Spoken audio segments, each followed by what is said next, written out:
Racist cop, handcuffs, black judge in front of furious crowd, but then everything shifts. Imagine a peaceful afternoon. Everything seems calm and you're driving home after a long day at work feeling relaxed. But suddenly, a police car pulls up behind you and everything changes. You don't know what's about to happen, but you can feel the tension creeping into the air. This is the story of Anthony Daniels, a federal judge who's dedicated his life to fighting for justice. But in one moment, the very justice he's fought for could be shattered by a police officer with a biased view unwilling to listen.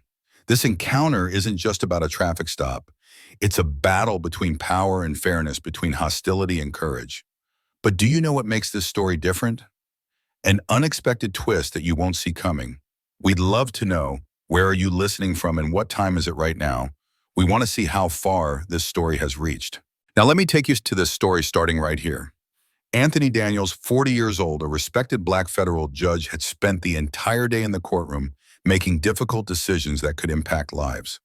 Known for his fair rulings in cases of racial discrimination, Anthony had become a figure of justice in a city as diverse and complex as Chicago. But despite his career, despite his accomplishments, every day was still a reminder of the world's biases. As the sun began to set on that warm afternoon, Anthony drove home, his mind exhausted but calm, looking forward to a quiet evening.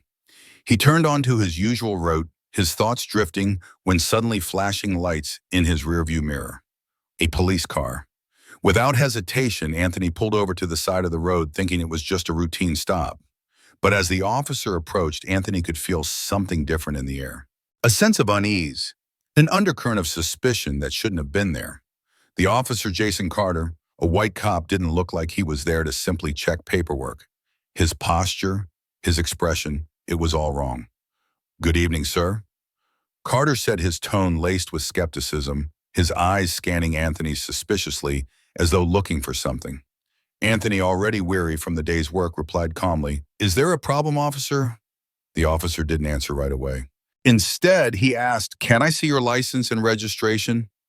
But even in that simple request, there was something more, something unspoken that made Anthony's gut tighten. And just like that, what had seemed like a routine traffic stop was now something far more complicated, something deeply uncomfortable, something that felt all too familiar. Anthony Daniels had hoped for a quiet evening at home, but as he sat in his car, the familiar sound of sirens grew louder, cutting through the peace of the moment. He glanced at the rearview mirror, his pulse quickening as he saw the flashing lights of a police car. He couldn't help but feel a sense of unease rise within him. Something about this didn't feel like just another routine stop. He was a federal judge. He had spent his career fighting for justice, advocating for fairness in the courts. Yet he knew that in moments like these, no amount of experience, no title could shield him from the biases and prejudices that lingered in the world. Even in his own city, a place where diversity was celebrated, there were still those who viewed him through the lens of his skin color. He rolled down his window, his hands resting on the steering wheel, calm but alert. The officer, Jason Carter, approached the car. His uniform was crisp, but there was something about his posture that felt off, like he already had his mind made up.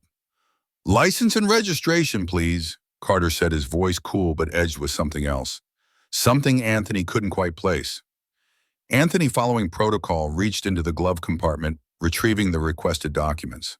"Is there a reason you stopped me, officer?" he asked, his voice steady but tinged with the hint of confusion.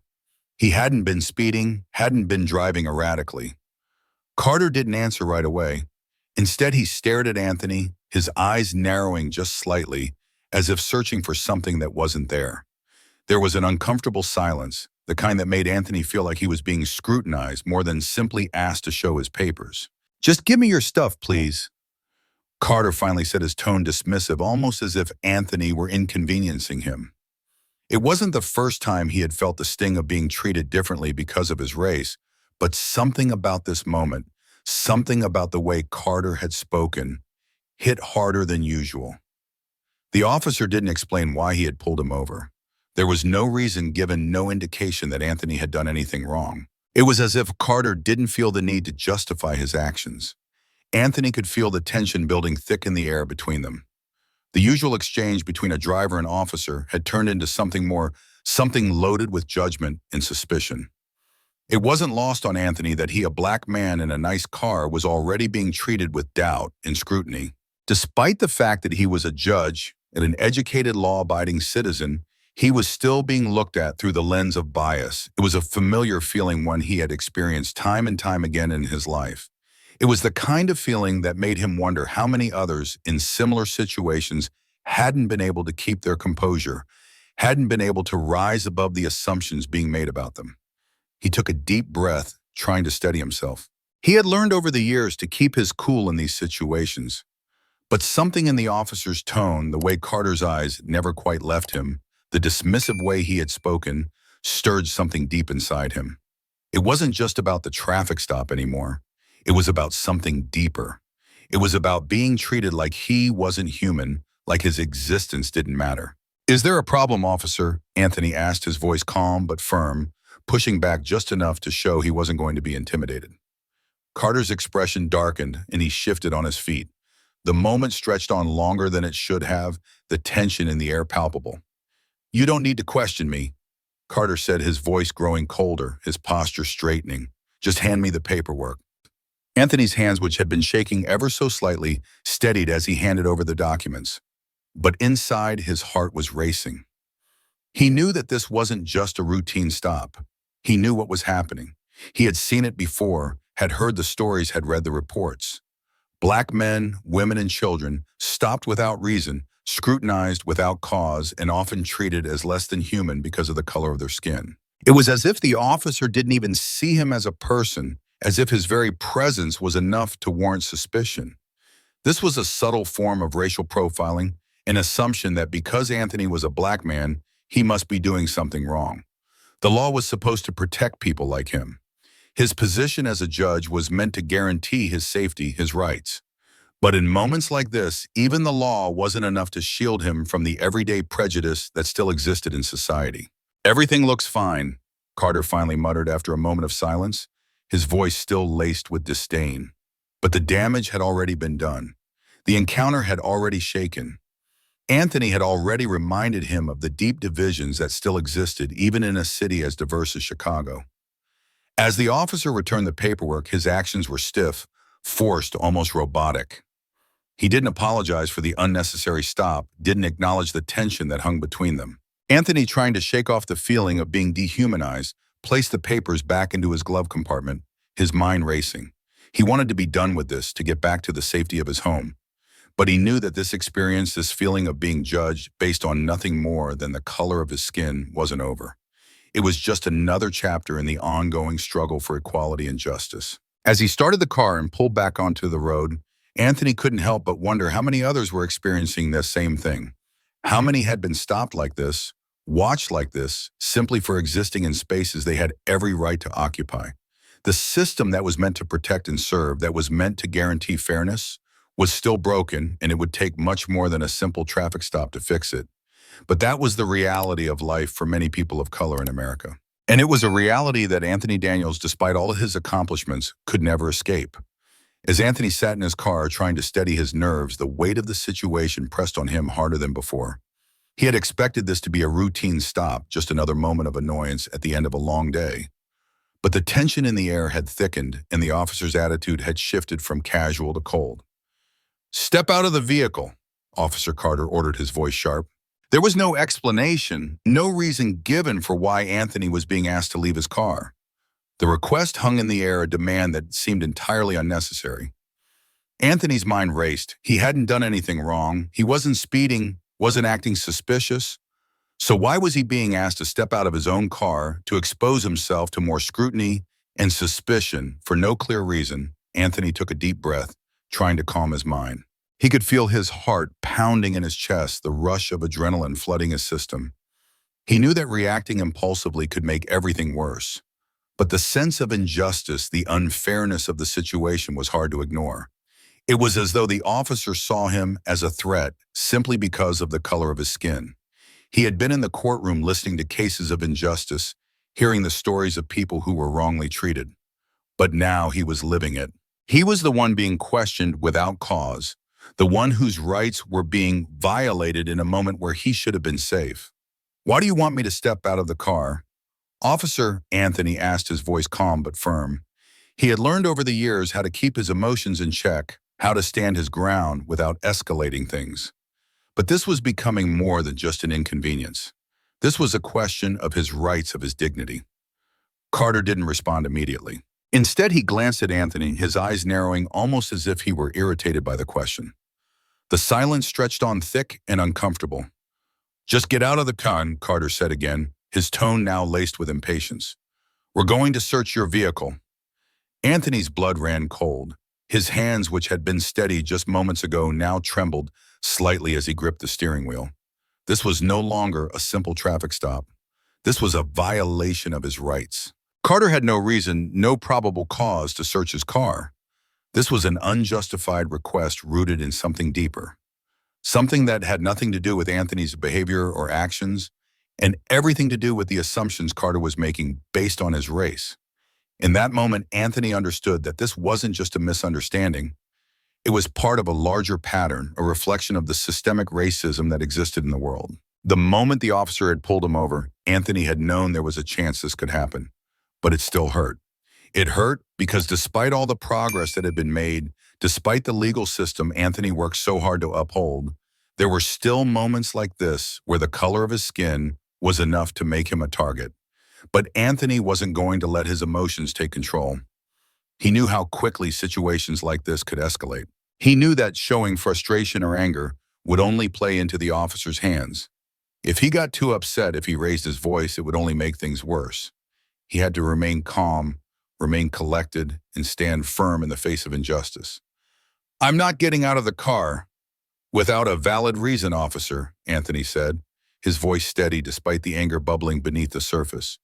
You need to give me a reason for this, or I'm not complying. Carter's eyes flickered for a moment, and for the first time, Anthony could see a hint of uncertainty in his expression. But it was brief, quickly replaced by the same cold demeanor as before. The officer took a step closer to the car, leaning in slightly, as if trying to intimidate him into submission. You're making this harder than it has to be. Carter said, his voice low and threatening. If you don't step out of the vehicle now, we'll have a bigger problem. And the threat hung in the air, but Anthony didn't budge. He knew what was happening. He knew the officer was trying to intimidate him, trying to make him feel like he had no choice but to comply. But Anthony wasn't going to let fear dictate his actions. No, officer, you're the one making this difficult, Anthony replied, his tone unwavering. You have no right to search my vehicle without a reason. I'm not going to be intimidated into giving up my rights. And there was another long pause, the kind that felt like it lasted forever. Anthony could feel the weight of the officer's gaze, the tension in the air, as the officer considered his next move. He knew this wasn't just about him anymore. This was about setting a precedent, about standing up for what was right in the face of adversity. Finally, after what felt like an eternity, Carter took a step back, clearly frustrated but unwilling to escalate things further. Stay in the car, he muttered, turning to walk back to his patrol vehicle. Anthony let out a breath he hadn't realized he was holding. His heart was still racing, but he had managed to keep his composure. He had stood his ground. The officer didn't have the right to make demands without justification, and Anthony knew that this wasn't just about one man being stopped. This was about the bigger picture, the daily struggles that many people of color face, struggles that often went unnoticed, struggles that were ignored by those who didn't have to live through them. As Carter returned to his patrol car, Anthony sat in silence, trying to gather his thoughts. His hands still gripped the steering wheel tightly, but he knew he had done the right thing. In that moment, he had faced down injustice with nothing but his words, his calm, and his resolve. He had resisted the urge to lash out, to give in to fear, and instead had stood firm in the face of something that should never have happened. But even as the officer walked away, Anthony knew the battle wasn't over. This wasn't just one bad stop, it was part of a much larger, much more pervasive issue. And though he had stood his ground today, there were many more fights ahead. As the standoff continued between Anthony and Officer Carter, something began to shift in the air. It wasn't just the tense exchange between the two of them anymore. The crowd that had gathered nearby, initially just passers-by, began to take notice. At first it was subtle, a glance here, a whispered conversation there, but soon it was clear the situation was drawing attention. More and more people started to stop, slowing their pace, their curiosity piqued by the heated conversation. Anthony could feel their eyes on him, but he didn't let the growing attention distract him. He focused on staying calm, on keeping control of the situation. But as the crowd grew, so did the sense that this moment was bigger than him. It wasn't just one black man being harassed by a police officer anymore. It was a symbol. It was about more than the traffic stop. It was about everything the traffic stop represented. And then without warning, the first phone came out. A man near the corner raised his phone, pointing it toward Anthony and Carter. It was a small gesture, barely noticeable at first, but it was a turning point. More phones followed. One by one, more people began to record.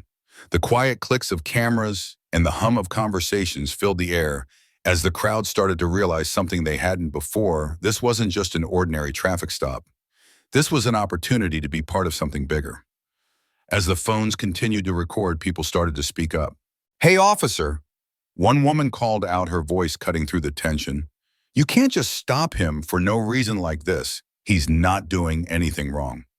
The words were simple, but they carried a power, an unmistakable challenge to the officer's authority. Another voice chimed in louder now. "Yeah, we know what you're doing. We're watching." It was a small group at first, just a handful of people, but the message was clear. They weren't just going to stand by and watch this unfold.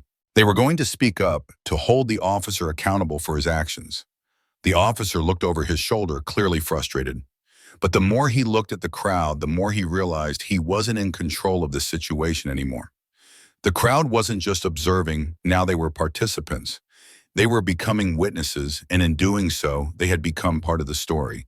The power dynamic had shifted. The officer was no longer the only one with the power to dictate how things would play out. The community was stepping in, and their collective voice was starting to have an impact. As more people began to gather, the murmurs grew louder. "He's just doing his job, but this isn't right," one bystander said. "He's a judge. He's been fighting for justice, and you're treating him like this." The more they spoke, the more their voices echoed through the crowd. It wasn't just about Anthony anymore. It was about the larger issue, about the systemic bias, about the injustice that so many people in marginalized communities had faced for years. The crowd wasn't just standing by, they were standing up. Anthony could hear the voices rising, the people speaking out on his behalf. It was a moment of recognition that he wasn't alone. He had known the fight for justice could be lonely, but here in the middle of this confrontation, the community was stepping up. It wasn't just about a judge in a car. It was about everyone who had ever been unfairly treated because of their race, their background, or their appearance. It was about all of them. It was about standing together to challenge a system that had for far too long allowed inequality to persist. The more people spoke, the more empowered they became. "This is wrong," one man said, his voice shaking with a conviction. "You can't just stop someone because of the color of their skin. We won't let it happen here." His words carried weight. They were a direct challenge to the officer, but they were also a challenge to anyone who had ever stood idly by, who had ever watched injustice unfold without speaking up. The crowd was demanding change, demanding accountability, and in doing so, they were showing the true power of community. As more people gathered, some people even stepped forward, standing next to Anthony as if to offer their support, to show solidarity in the face of what was happening. The act was simple, but it sent a clear message. This wasn't just one person fighting alone. This was a collective effort. And in that moment, the power of the crowd, their willingness to stand up, to speak out, to not be silent, became the driving force behind the change that Anthony had always hoped for. For Anthony, it was a reminder of the importance of community. It was a reminder that while he as an individual could fight against injustice, it was the collective strength of those around him that made a real impact. The people who spoke up, who recorded, who shared their voices, each of them played a role in shifting the momentum. Each of them became a part of the fight for justice. This wasn't just a random act of resistance. It was a demonstration of what happens when people come together, when they recognize that the fight for equality isn't just one person's battle, it's everyone's. And the more people stand up, the more their voices are heard, the harder it becomes for injustice to remain in the shadows. As Officer Carter stood there, clearly overwhelmed by the growing crowd, In the shift in power, Anthony couldn't help but feel a sense of hope rising within him. This wasn't just about him being stopped on a street. It was about the collective will to do what was right. The community was speaking, and it was clear things were about to change. With the growing presence of the crowd and their unwavering support, the tide had shifted. What had started as a simple, unjust traffic stop had now become a symbol of the power of people standing up, of the importance of community, and of the undeniable truth that change begins when we choose not to remain silent. The situation began to spiral out of control. As the crowd around him grew, Anthony could feel the tension mounting. The voices of the onlookers, their words of support, their phones recording the scene, it was all becoming a palpable force in the air. But Officer Carter didn't seem to be swayed by the growing presence of the crowd. If anything, the tension seemed to make him more agitated. His body language shifted. What had started as a dismissive attitude quickly turned into something much darker. His jaw clenched, his hands tightened around the edge of his belt, and his eyes, those eyes that had once been just cold, were now filled with something else.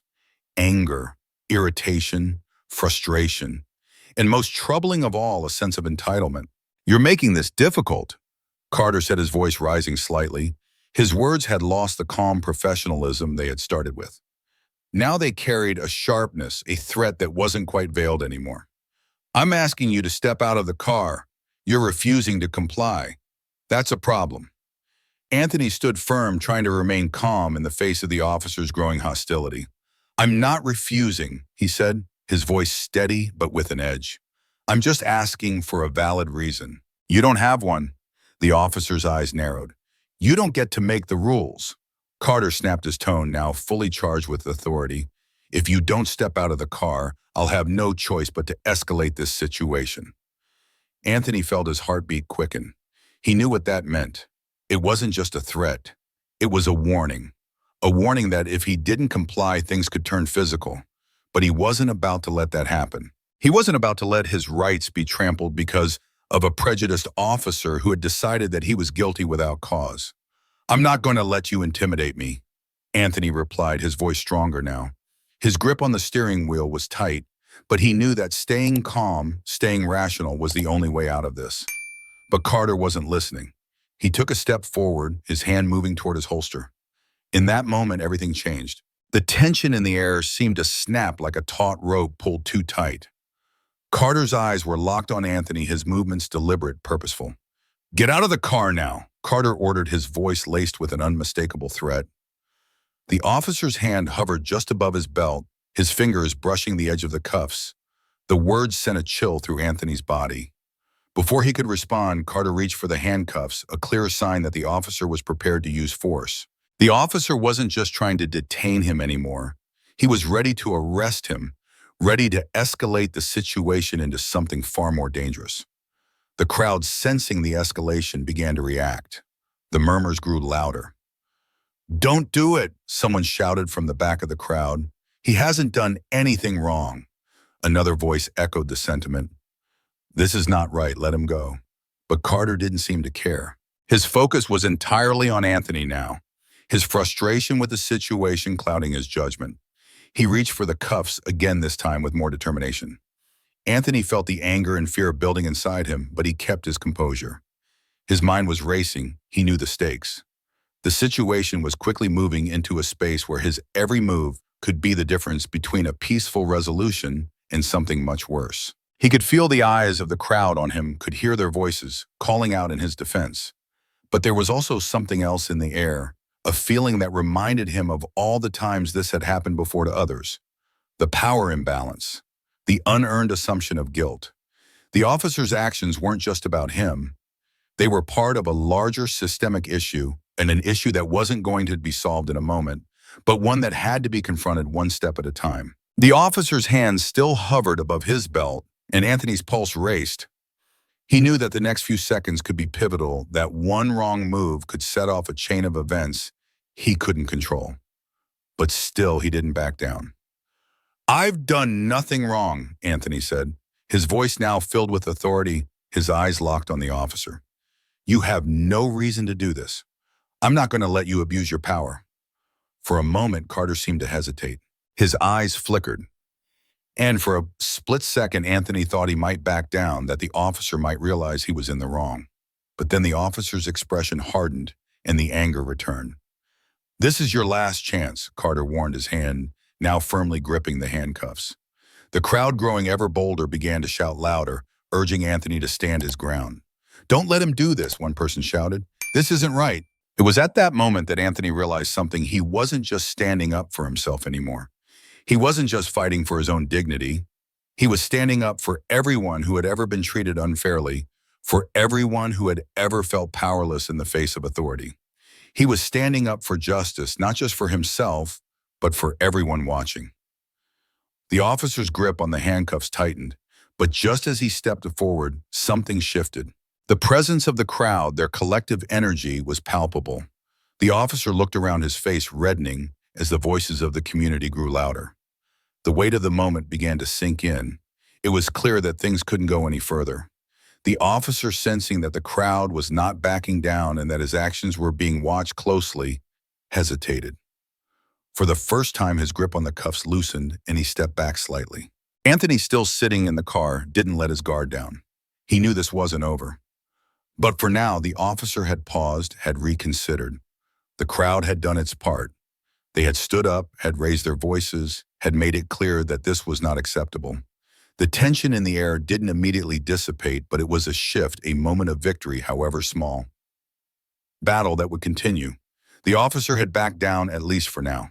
And for Anthony, that small victory was a reminder of the power of community, the power of standing up for what's right, and the power of collective action. As the officer returned to his vehicle, the crowd remained, their eyes still fixed on him, their voices still filling the air. They weren't going to let this go. They weren't going to forget.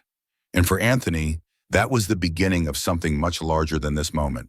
As the situation escalated, Anthony felt his resolve growing stronger. But it wasn't just his voice that could be heard anymore.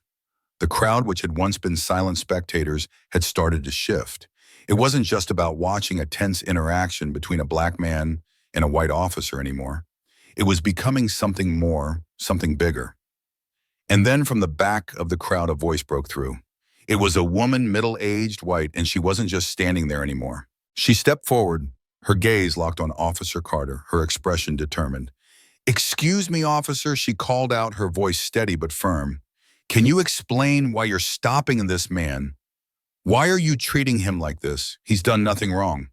The words were simple, but they were powerful. For a moment, everything seemed to pause. The officer's attention shifted from Anthony to her. It wasn't just the presence of the crowd anymore.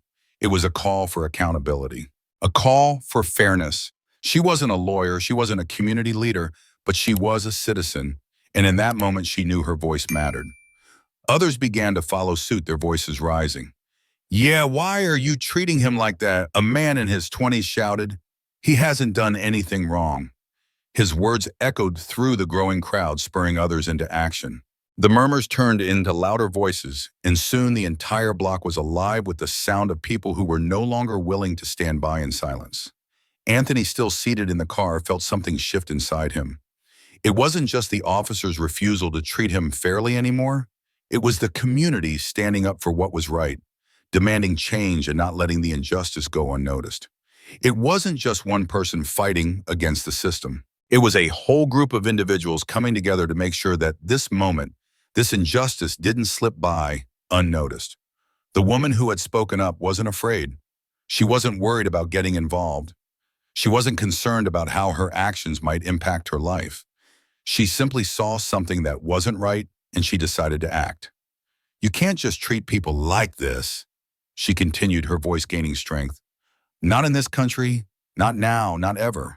Her words struck a chord. The officer hesitated, his hand still resting on his belt, but the mounting pressure from the crowd was beginning to get to him. They weren't just bystanders anymore. They were active participants, speaking up for a man who was being unfairly targeted. One by one, people began to echo her words, demanding answers. "What's the reason you're stopping him? What's the probable cause?" another person asked, this time a young man who had joined the crowd from across the street. His voice was full of energy, not in anger, but in the resolve of someone who knew that what was happening wasn't right. Anthony, hearing these voices, felt something rise in him, hope. Hope that the world wasn't as broken as it often seemed. Hope that when people saw injustice, they could still rise up together, stand together, and push back against the things that sought to divide them. The crowd wasn't large, but the power of their voices was undeniable. Each voice added strength to the collective will, reminding the officer, reminding Anthony that there was a community out there that still cared, that still wanted to fight for what was right. The officer looked from one person to the next, his face now flushed with frustration. He hadn't expected this. He hadn't expected a group of strangers to rally together in defense of a man he had assumed was just another easy target. His authority, which had once felt so solid, now seemed fragile, cracked under the weight of the voices demanding an explanation. For a brief moment, Officer Carter seemed to hesitate, his hand slightly loosening its grip on the cuffs. He glanced around at the crowd, his gaze shifting from person to person. The realization started to dawn on him he was not the sole authority in this situation. There were people watching. There were people who weren't, and their eyes were on him. The woman who had first spoken up didn't let up. She stayed firm, standing in front of the officer, blocking his view of Anthony for a moment. "You owe him an explanation," she said, her words simple but laced with undeniable force. "And you owe it to all of us who are watching to make sure this doesn't happen again." In that moment, Anthony felt a weight lift off his shoulders. It wasn't just the woman's voice or the voices of others calling for accountability. It was the realization that despite the challenges, there were people who still believed in justice, in fairness. People who would stand up when others were too afraid. The officer finally stepped back, his posture stiff, as though the power had been drained from him. The handcuffs were no longer in his grasp, and his eyes flicked to the growing crowd. He knew the situation had shifted, and he was no longer in control. The voices of those who had chosen to speak up had forced him to stop to reconsider. Anthony's mind raced, but he kept his composure. He knew the fight wasn't over. This wasn't just one victory, it was the start of something bigger. It was a reminder that even in moments of deep injustice, the actions of ordinary people, those who choose to step forward, who refuse to stand by when they see something wrong, could make all the difference. The crowd's voices were louder now, but they weren't shouting in anger. They were speaking with purpose, speaking with the kind of resolve that only comes from knowing that what's right must be fought for. This is how change happens, Anthony thought to himself. It wasn't just about one moment, it was about how every small action, every voice that spoke out could add up to something larger. As Officer Carter stepped back, the crowd didn't disperse. They didn't go back to their lives unaffected by what they had just witnessed. They stayed because they knew they had done something important. They had spoken up. They had made a difference. For Anthony, it was more than just a fleeting moment of relief.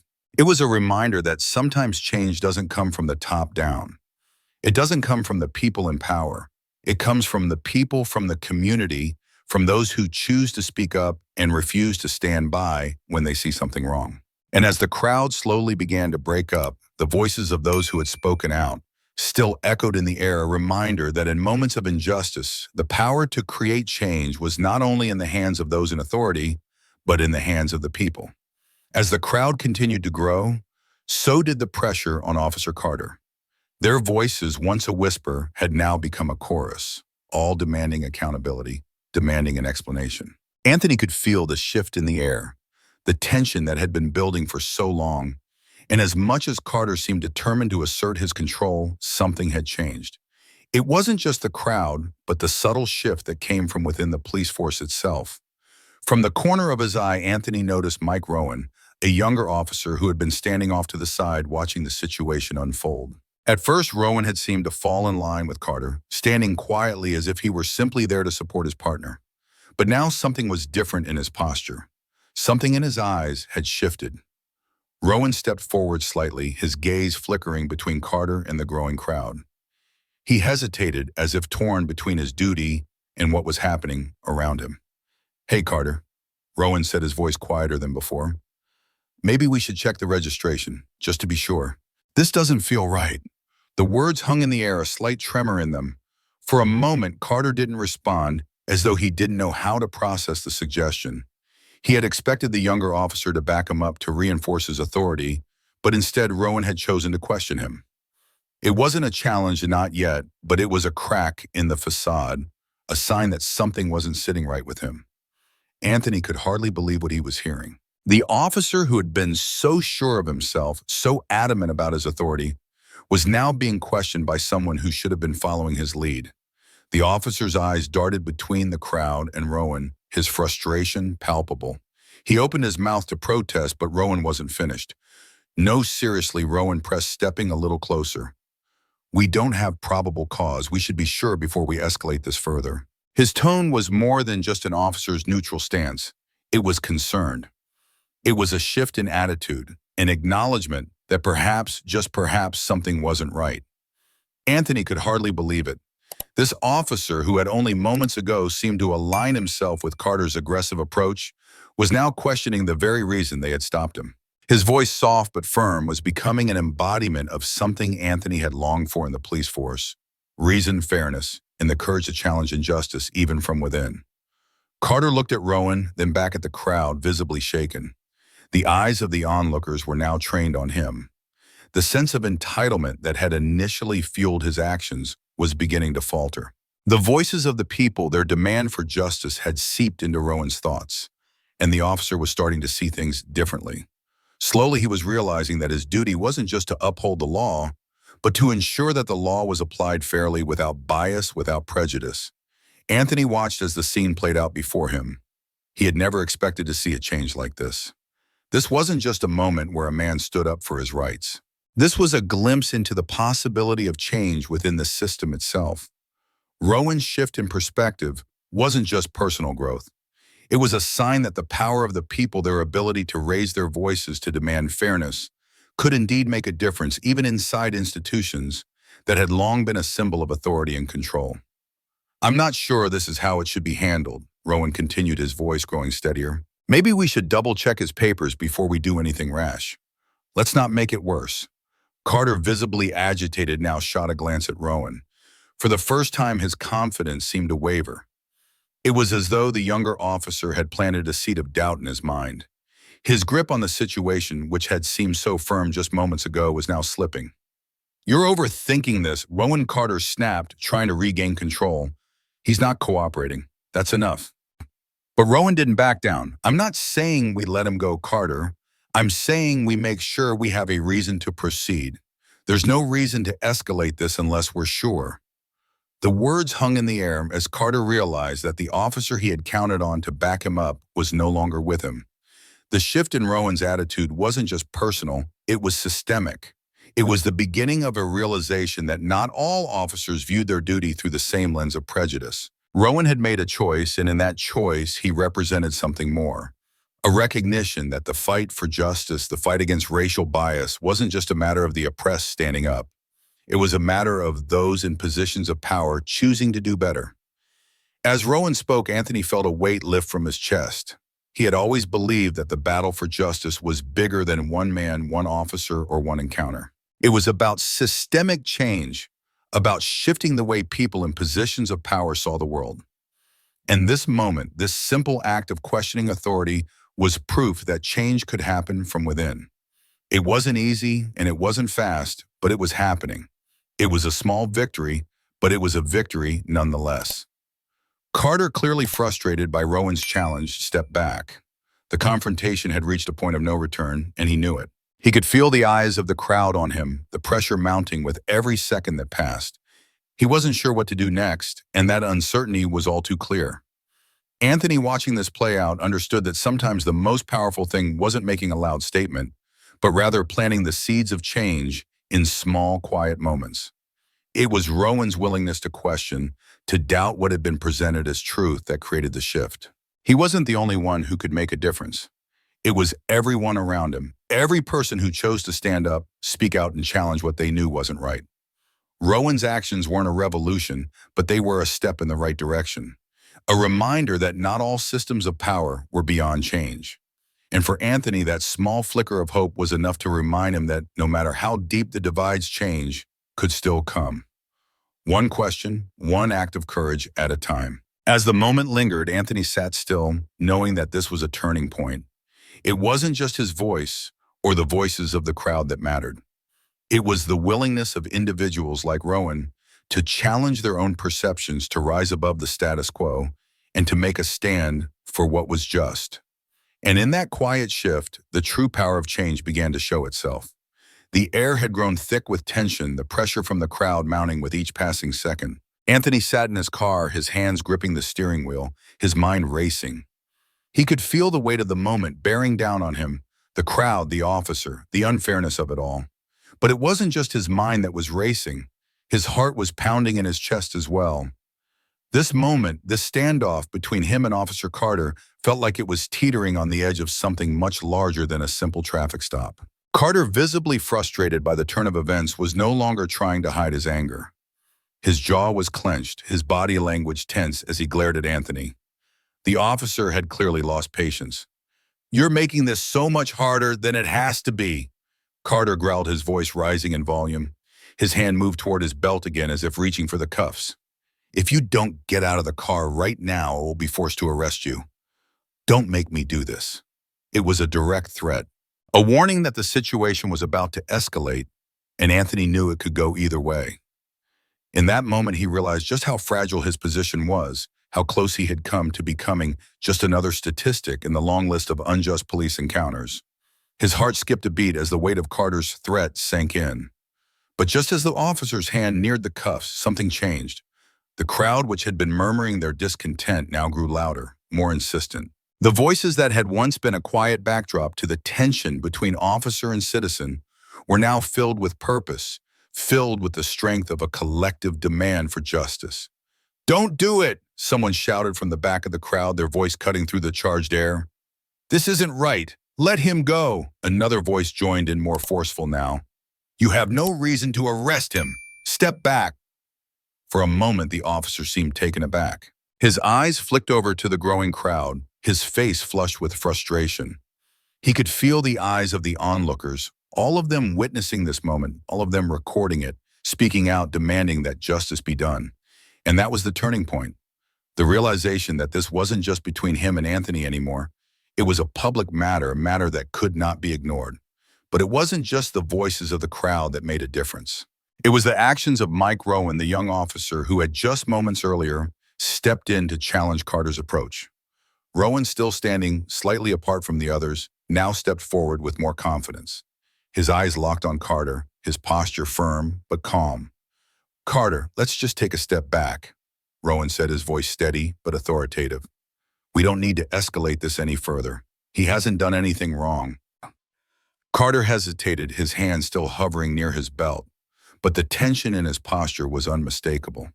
He looked at Rowan, then back at the crowd. The shift in the situation was palpable. Rowan's voice, steady and clear, had cracked through the noise. He wasn't backing down. He wasn't afraid to challenge his fellow officer to stand up for what was right. And that was the moment. Carter, realizing that his actions were no longer going unchecked, took a small step back. His grip on the handcuffs loosened, and for the first time since the confrontation began, he seemed to second-guess himself. The crowd didn't back down either. They stood firm, their presence, their voices a clear message that they weren't going to let this moment pass without accountability. "Let him go, Rowan repeated, his voice now firm and resolute. He wasn't backing down. "You have no grounds to arrest him. The situation is over." It was over. The shift had happened, and Carter knew it. He looked at the crowd, at the officer who had challenged him, and for a moment, the defiance in his posture crumbled. He wasn't the only one in control anymore. The power that the crowd had brought, the moral force that Rowan had added, was enough to stop the escalation. Carter slowly stepped back, his face flushed with frustration and defeat. For Anthony, it was a moment of quiet victory. He wasn't being arrested. He wasn't being dragged out of his car. He was still there safe. He knew the battle wasn't over, not by a long shot, but for now he had won. The voices of the community, the power of standing together, had made all the difference. Carter, now visibly uncomfortable, turned away. "Get out of here," he muttered, his voice barely audible, as though he didn't want to acknowledge the scene that had just unfolded. But the damage had been done. His authority had been challenged, and in that challenge, the crowd had spoken louder than his badge ever could.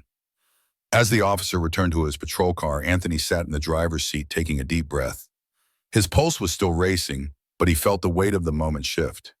He wasn't just an individual fighting for his rights anymore. He was part of something larger, part of a movement that demanded change. He had witnessed it in the way the crowd had stepped up, in the way Rowan had chosen to act differently from his partner, in the way people who were just bystanders had become the backbone of the fight for justice.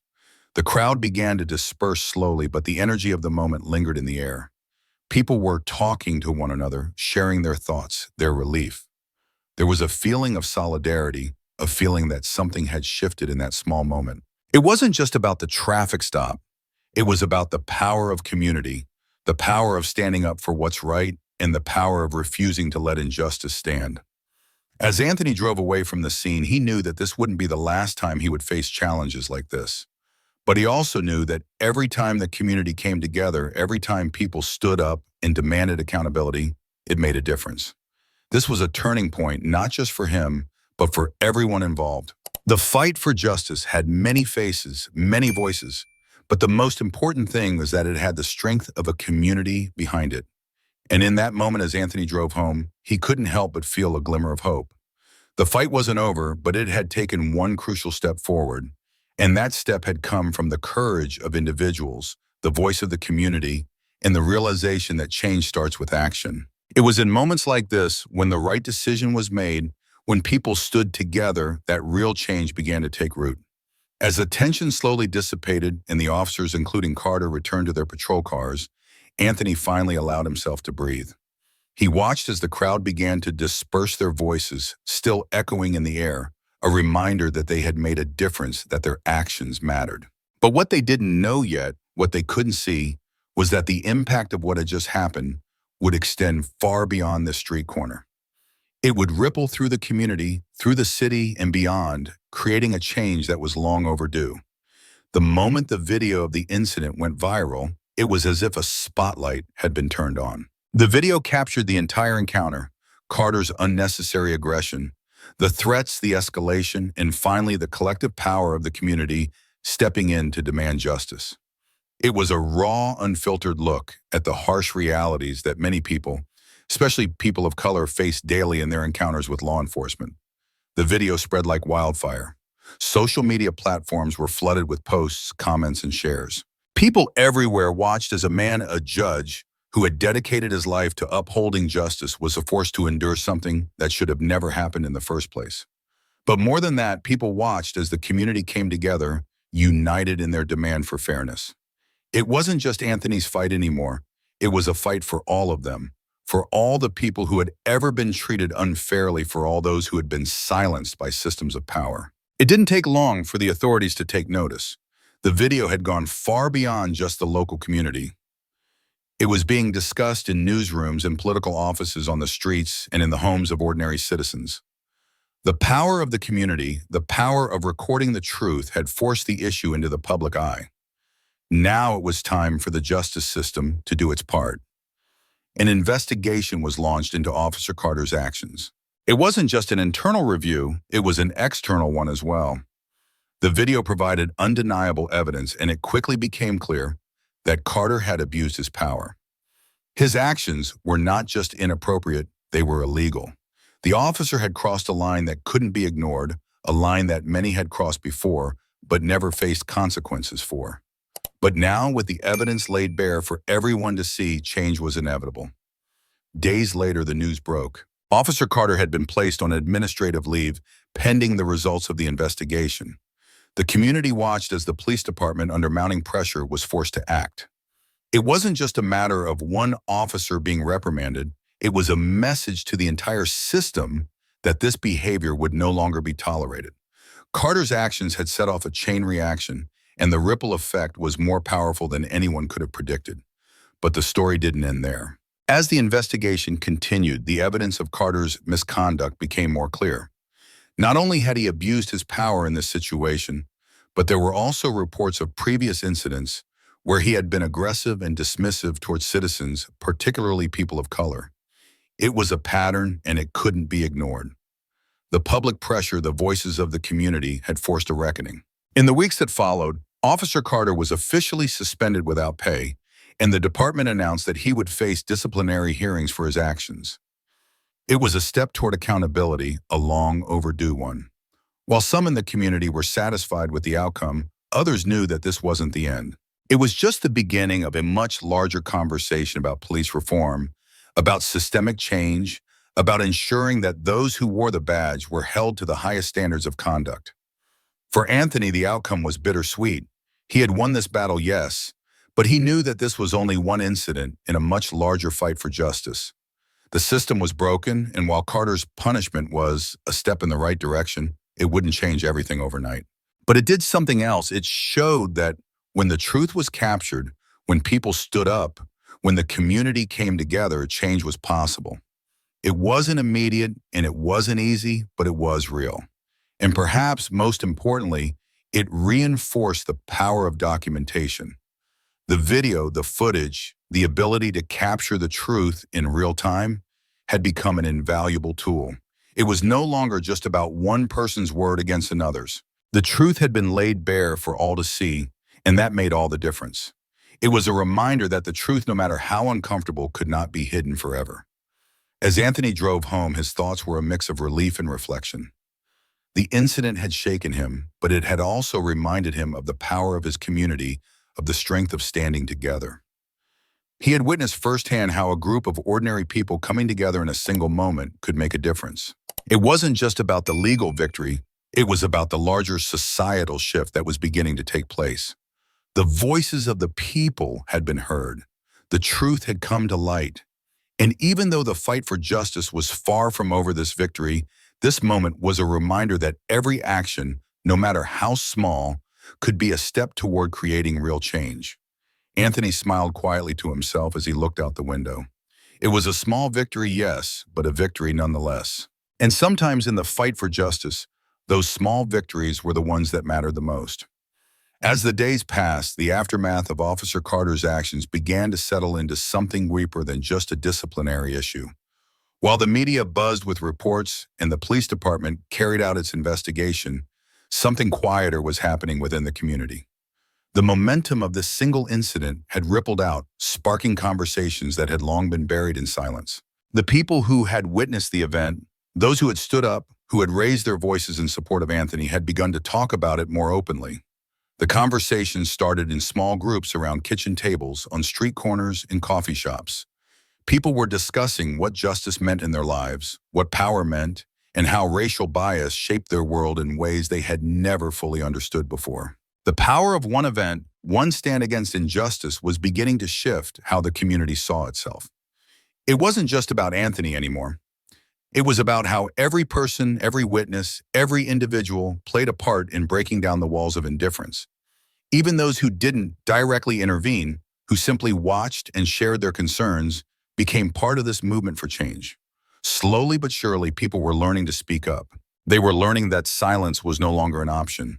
The more the community discussed the events of that day, the more they realized that change, though slow, was coming. It wasn't going to happen overnight, and it wasn't going to be easy, but this was the beginning of something real. A shift. A quiet revolution of the mind and heart. But change, as we all know, doesn't always come with the fanfare we expect. It happens quietly in the spaces between the loud moments. It happens in the conversations people have when they think no one is listening. It happens in the courage of individuals in the moments when they choose to speak when they would have stayed silent before. It happens when communities together decide that enough is enough and that the time to stand up is now. As for Anthony, the road ahead wasn't going to be easy. There would be other battles, other challenges, but in the back of his mind, he knew that this fight was far from over. It was only the beginning of a much larger transformation. And now, as we end this chapter, I want you to ask yourself, how often do you stand by when you see injustice? How often do you choose to remain silent when you know something isn't right? Remember, change doesn't come from one person alone. It comes from all of us. And if you believe in standing up for what's right, don't forget to subscribe. You never know when the next moment of truth will come. Will you be ready?